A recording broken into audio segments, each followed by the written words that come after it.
ठट्टो अली बहर वटि ॻोठ उम्मीद अली सूमर जे रवासियुनि ठट्टो हैदराबाद नेशनल हाईवे बंदि करे धरणो हणी छॾियो। सभई गाॾियुनि जूं कतारुनि में ट्रैफ़िक जाम थी वई।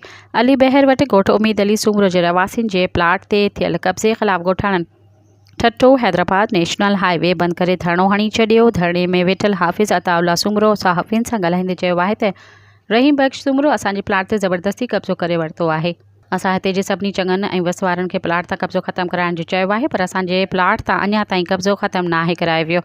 कब्ज़ो कंदड़नि असांजे प्लाट ते बीठल वण बि वढे छॾिया आहिनि, जंहिंजे मना करण ते असांखे मौत मारण धमकियूं ॾिनियूं वयूं आहिनि। असां मजबूर थी रोड ते निकिरी आया आहियूं। असांजे प्लाट तां कब्ज़ो ख़तमु कराए असांखे तहफ़ुज़ ॾेई असां सां इंसाफ़ कयो वञे।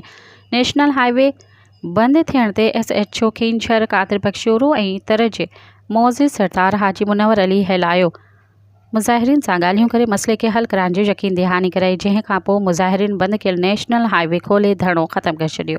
सब्सक्राइब कयो अवामी न्यूज़ HD खे ऐं ताज़ा तरीन ख़बरुनि लाइ ॾिसंदा रहो अवामी न्यूज़ HD।